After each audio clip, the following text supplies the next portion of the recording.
Hello everyone, myself Neetu Anand and welcome to Naval J academy. So आज हम करेंगे plasma membrane.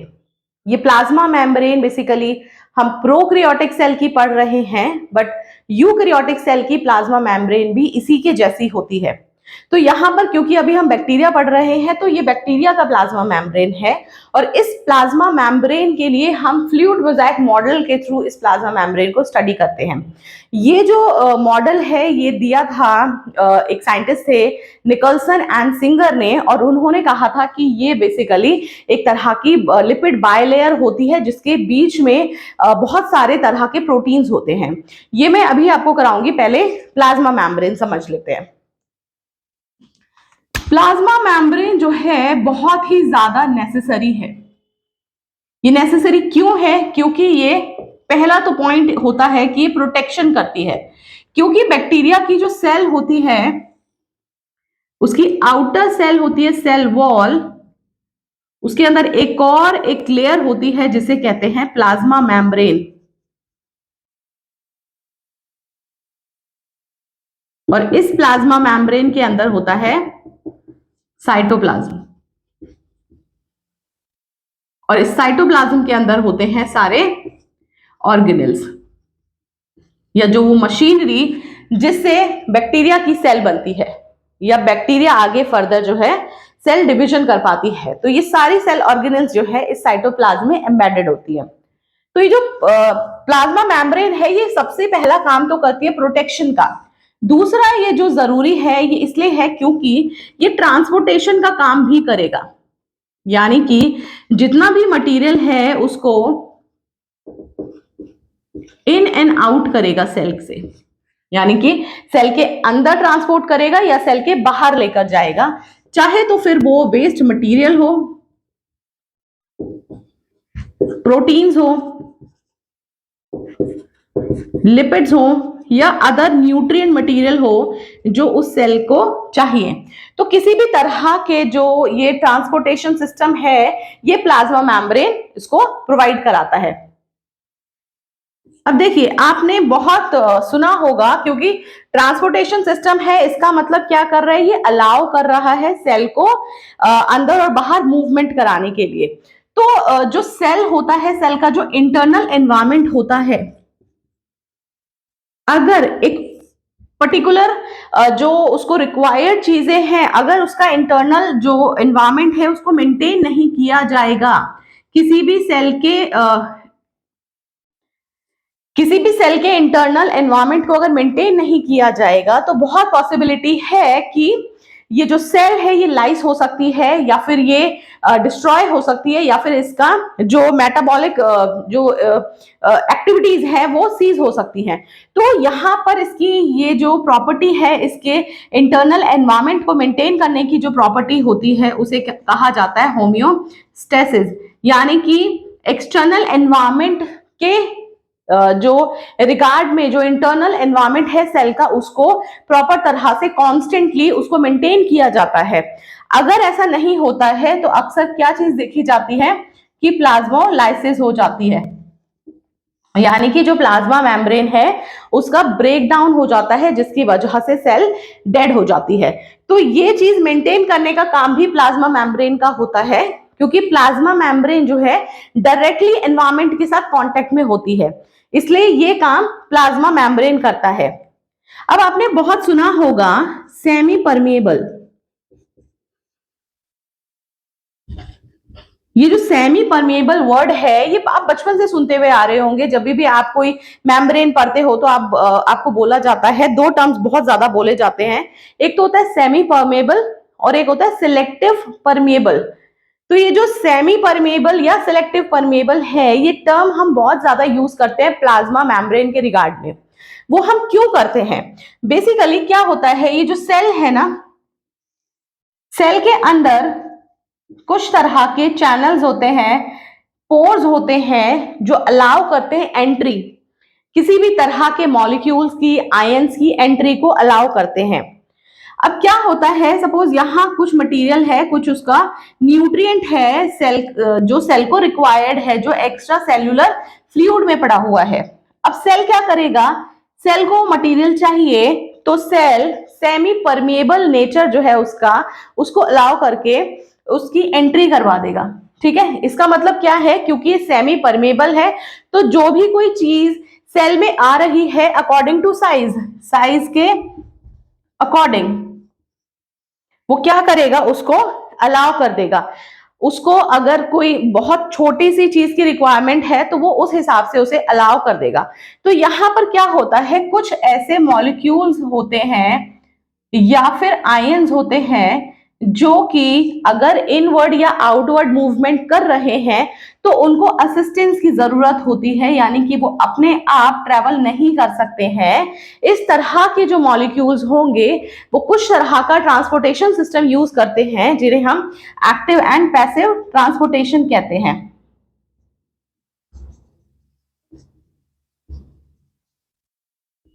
Active and passive, ये जो एक्टिव एंड पैसिव ट्रांसपोर्टेशन है इसके थ्रू क्या होता है कि आयंस और जो मॉलिक्यूल्स है ये ट्रेवल करते हैं with the help of certain type of assistance. तो ये जो सेमी परमेबल नेचर है इसमें क्या होगा कि साइज के अकॉर्डिंग जो भी कोई मॉलिक्यूल या आयंस ट्रेवल कर रहा है वो इजीली सेल के अंदर या बाहर जा सकता है। बट जो सिलेक्टिव परमेबिलिटी है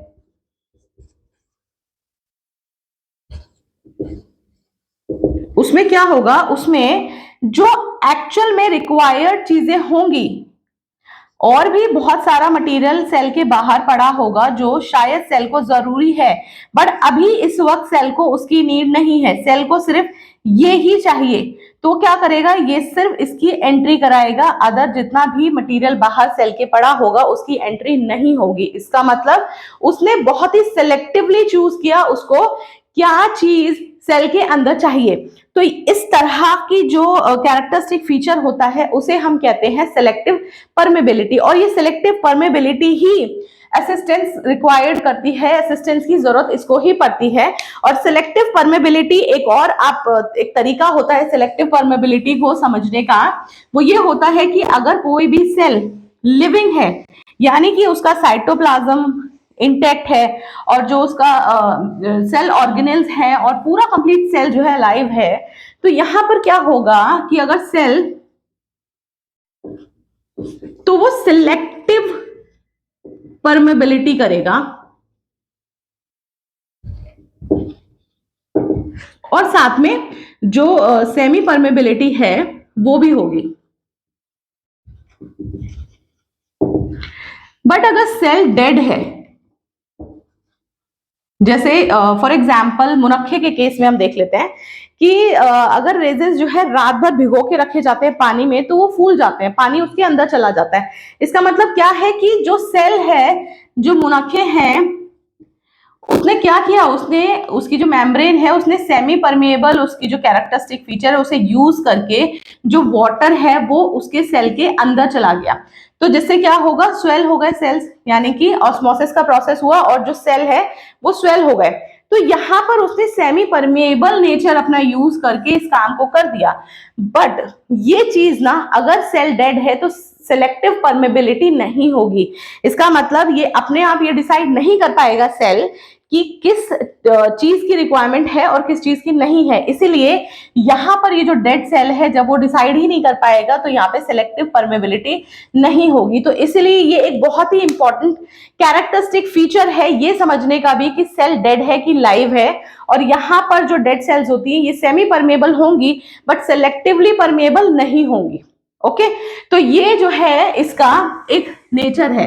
अब सेल जो होती है, जो बैक्टीरिया की सेल है उसके अंदर बहुत सारी मेटाबॉलिक एक्टिविटीज हो रही होती हैं। जैसे फोटोसिंथेटिक बैक्टीरिया है तो वो फोटोसिंथेसिस करेगा, वो इस साइटोप्लाज्म में ही फोटोसिंथेसिस करेगा।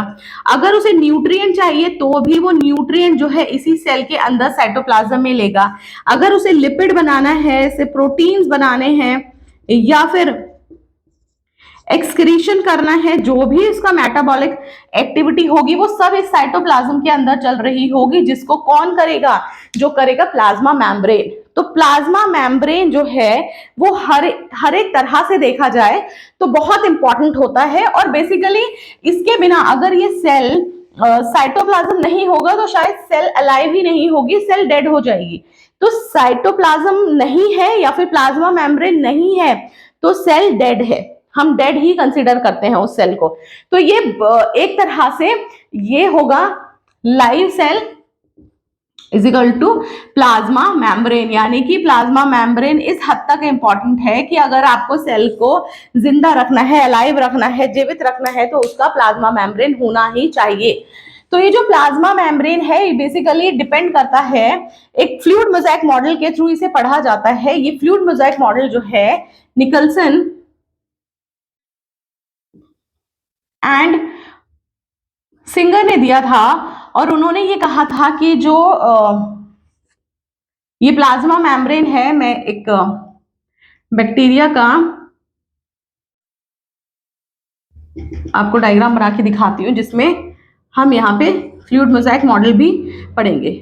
अब देखिए ये बैक्टीरिया का प्लाज्मा मेम्ब्रेन है, ये मैं सिर्फ अभी प्लाज्मा मेम्ब्रेन ही बना रही हूँ।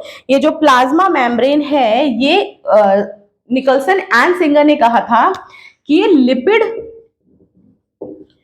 बायलेयर का है।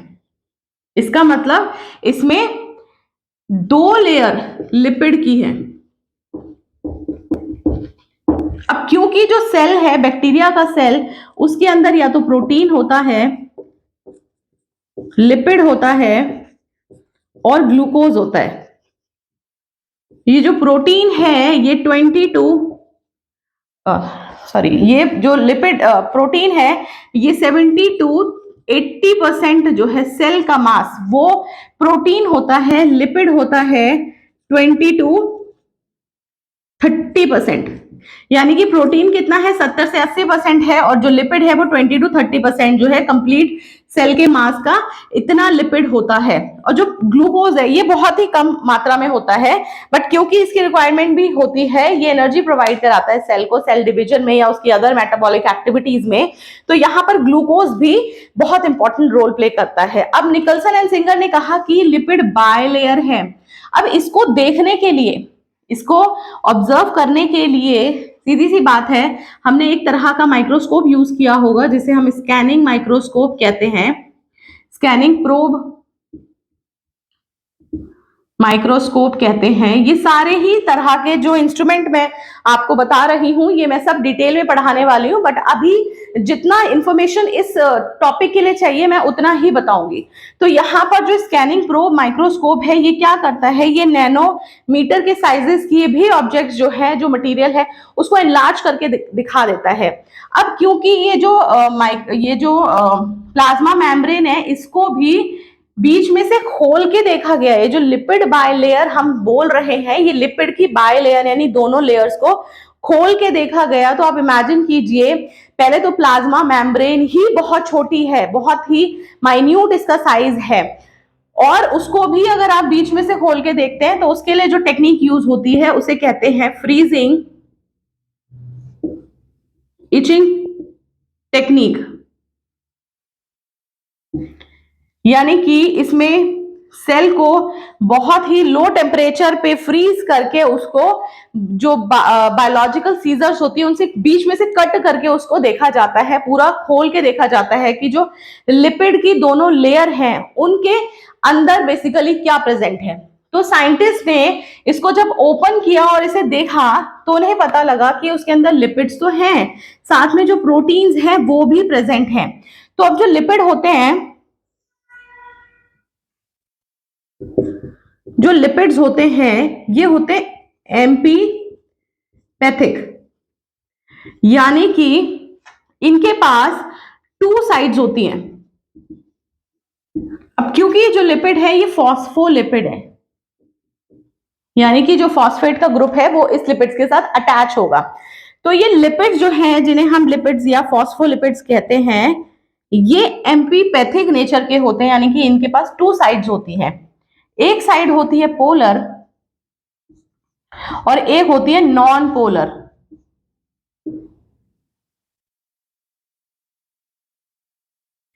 ये जो हेड वाला साइड है ये है इसका पोलर साइड, यानी कि ये होगा हाइड्रोफिलिक, इसका मतलब क्या है कि जो सेल के बाहर का एनवायरमेंट है, जो कि एक्स्ट्रा सेल्यूलर फ्लूइड है जिसके अंदर वाटर होगा, वो फ्लूइड अगर इसके कांटेक्ट में आता है तो ये रिपेल नहीं करेगा। इसी तरह से जो लिपिड की दूसरी लेयर है वो साइटोप्लाज्म के अगर डायरेक्ट कांटेक्ट में आती है, जो कि होता है, तो यहाँ पर अगर जो हाइड्रोफिलिक एंड्स लगे होंगे वो क्या करेंगे, वो इसको रिपेल नहीं करेंगे। तो एक फर्म स्ट्रक्चर, प्लाज्मा मेम्ब्रेन का एक फर्म स्ट्रक्चर बन जाएगा। तो जो इसकी टेल वाला पार्ट होता है ये नॉन पोलर होता है, जिसे हाइड्रोफोबिक कहा जाता है। अब क्योंकि जो हाइड्रोफिलिक हाइड्रोफोबिक है ये वाटर लविंग या वाटर हेटिंग मॉलिक्यूल्स होते हैं, और ये दोनों ही, इनके दोनों जो साइड्स हैं उनके पास दोनों तरह के एंड्स होते हैं। तो ये इस तरह से सेल के या फिर प्लाज्मा मेम्ब्रेन के अंदर अरेंज होते हैं कि जो पार्ट वाटर लविंग होता है वो वाटर के कांटेक्ट में आ जाता है, और जो वाटर हेटिंग होता है यानी हाइड्रोफोबिक होता है वो इस तरह से अरेंज होता है कि वाटर के डायरेक्ट कांटेक्ट में ना आए। तो यहाँ पर जो प्रोटीन्स हैं या फिर जो लिपिड्स हैं उनके इसी तरह के फॉर्मेशंस होते हैं। तो ये जो मैं इसका डायग्राम बना देती हूँ। यहाँ पर जो मैं ये सर्कुलर बना रही हूं, अब क्योंकि ये स्ट्रक्चर हमको कंप्लीट जो बुक में होता है मैं वैसा तो नहीं बना पाऊंगी, बट एक डिस्क्रिप्शन के तौर पे मैं आपको ये बना के बता दूंगी। अब देखिए यहां अंदर की तरफ, यानी कि जो लिपिड बाय लेयर है उसके अंदर की तरफ टेल वाला रीजन आ गया, तो ये वाटर से दूर है। अब यहाँ क्या है, रिपल्शन नहीं होगा, ये दूर नहीं भागेगा, और जो ये टेल है ये आराम से एक फॉर्म स्ट्रक्चर लिपिड बायलेयर बना देगी, 2 लेयर्स बना देगी। अब क्योंकि ये जो ये है हेड वाला हाइड्रोफिलिक है और टेल हाइड्रोफोबिक है, तो इसका मतलब क्या है, यहां पर वाटर जो है डायरेक्ट कांटेक्ट में नहीं है। अब जिस तरह के लिपिड्स होते हैं ना एम्फीपैथिक, उसी तरह के प्रोटीन्स भी होते हैं सेल के अंदर। जो प्लाज्मा मेम्ब्रेन में 2 तरह के प्रोटीन्स भी पाए जाते हैं, इसी कुछ इसी तरह के होते हैं वो भी। तो जो प्रोटीन्स हैं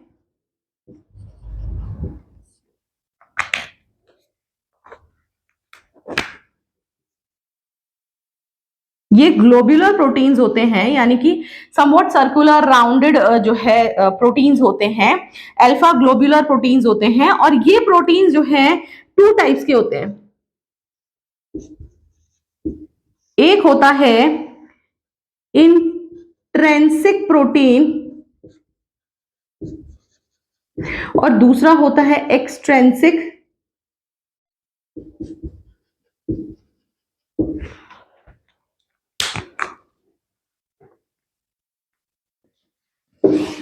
अब ये इंट्रिंसिक और एक्सट्रिंसिक प्रोटीन जो है, अगर आप इसको इनके नाम से समझेंगे तो जो इंट्रिंसिक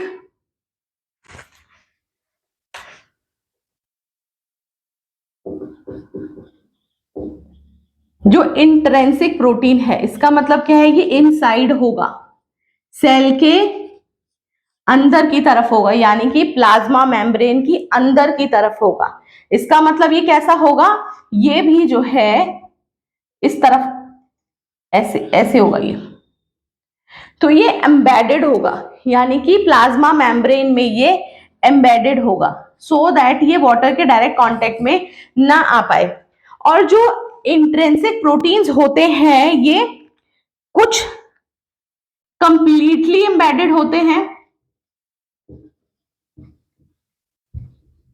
और कुछ पार्शियली एम्बेडेड होते हैं, यानी कि कुछ तो होंगे जो कंप्लीटली सेल के अंदर ही होंगे, और कुछ होंगे जो एम्बेड तो होंगे मगर बाहर की तरफ भी ऐसे होंगे। तो ये जो है इंट्रिंसिक प्रोटीन जो है ये सेल के अंदर बहुत अच्छे से एम्बेडेड होता है। और क्योंकि ये एम्बेडेड होता है, अधेर हो रखा होता है, बिल्कुल अंदर अंदर सेल के बिल्कुल अच्छे से चिपका हुआ होता है, तो इसके जो चांसेस होते हैं, जो मूवमेंट होता है सेल में, किसी भी मॉलिक्यूल या किसी भी तरह की चीज का जो मूवमेंट होता है, वो फ्लिप फ्लॉप नहीं होगा अगर ये कंप्लीटली एम्बेडेड होंगे। तो यहां पर जो है ये इंट्रेंसिक प्रोटीन जो है ये फ्लिप फ्लॉप मूवमेंट नहीं कर सकते, यानी कि एक्सचेंज अंदर से बाहर या बाहर से अंदर आने वाला काम नहीं कर सकते हैं। तो ये जो प्रोटीन्स होंगे ये क्या करेंगे, ये इसी जो अंदर लिपिड की बायलेयर है और जो ये पूरी मेम्ब्रेन है इसी के अंदर डिफ्यूज हो जाते हैं और इसी मेम्ब्रेन का पार्ट बन जाते हैं। तो यहां पर जो इसकी मूवमेंट है फ्लिप फ्लॉप नहीं होती है और ये पार्शियली या फिर ये फुल्ली एम्बेडेड होते हैं। कुछ जो प्रोटीन्स होते हैं वो एक्सट्रेंसिक होते हैं। अच्छा, जो इंट्रेंसिक प्रोटीन्स है ये बहुत ही कॉम्पैक्टली अरेंज्ड होंगे और बहुत टाइटली होल्ड किया हुआ होगा उसने लिपिड बायलेयर को। और जो एक्सटेंसिव प्रोटीन्स होते हैं जिन्हें हम पेरिफेरल भी कहते हैं, ये पेरिफेरल प्रोटीन्स क्या होंगे, ये बाहर की तरफ होंगे, यानी कि मेम्ब्रेन के ऊपर की तरफ लगे हुए प्रोटीन्स होंगे। अब ये प्रोटीन्स क्या करेंगे, ये पहले तो ये बहुत लूजली पैक्ड होंगे, ये इजीली रिमूव हो सकते हैं और ये क्या करते हैं, ये फ्लिप फ्लॉप मूवमेंट कर सकते हैं, यानी कि अंदर से बाहर और बाहर से अंदर जाने का काम ये इजीली कर पाएंगे। तो ये पेरिफेरल प्रोटीन्स जो होते हैं ये लूजली पैक्ड होते हैं क्योंकि जो इनका बॉन्ड होता है वो लूज बॉन्ड होता है। ठीक है, लूज बॉन्ड होता है। तो ये जो पेरिफेरल प्रोटीन्स हैं और जो लिपिड्स हैं, क्योंकि जो लिपिड्स हैं वो बना रहे हैं 22 सेल का 20 to 30% और प्रोटीन्स बना रहे हैं 70 to 80%।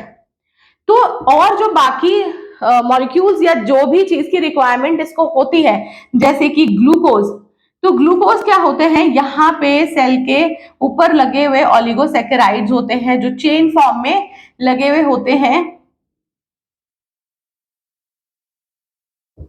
अभी जो ओलिगोसैकेराइड्स है ये बेसिकली क्या करेंगे, ये जो एनर्जी है सेल को देंगे और साथ में जो ट्रांसपोर्टेशन हो रहा है या फिर जो अंदर बाहर मूवमेंट हो रहा है सेल का, उसके लिए एनर्जी प्रोवाइड कराएंगे।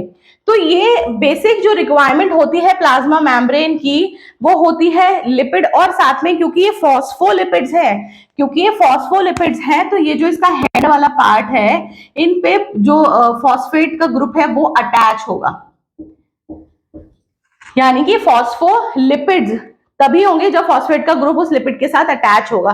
तो जो हेड वाला पार्ट है उसके साथ जो है फॉस्फेट ग्रुप अटैच होगा। तो ये पूरा जो स्ट्रक्चर है ये है फ्लूइड मोज़ेक मॉडल और इसको ज्यादातर पढ़ा जाता है प्लाज्मा मेम्ब्रेन के रिगार्ड में। और इसमें प्रोटीन्स होते हैं, लिपिड्स होते हैं, ग्लूकोज होते हैं। तो इसका जो ये मॉडल है ये इंपॉर्टेंट है और ये एग्जाम में आ जाता है, प्लाज्मा मेम्ब्रेन से रिलेटेड जितनी भी चीज होती है।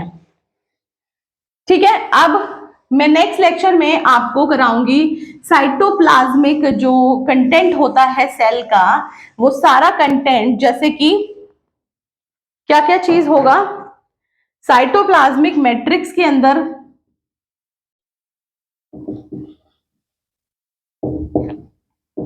जितना भी कंटेंट होगा, चाहे तो वो इंक्लूजन बॉडीज हो,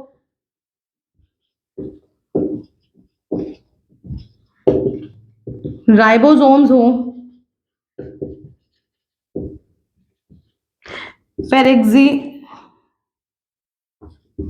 पेरेक्सोसोम्स हो, न्यूक्लियोइड हो, और जो अदर एक्सटर्नल जो स्ट्रक्चर्स होते हैं इस पूरे कंप्लीट बैक्टीरियल सेल के, मैं वो सारा कुछ कराऊंगी। तो अभी जो साइटोप्लाज्मिक मैट्रिक्स में जो भी पार्ट होगा वो मैं नेक्स्ट लेक्चर में बताऊंगी। So thank you so much. Please subscribe to my YouTube channel which is Naval J academy, और प्लीज मुझे सपोर्ट कीजिए जिससे मैं आपको इस तरह की नई नई वीडियोस आपके साथ शेयर कर सकूं। Thank you.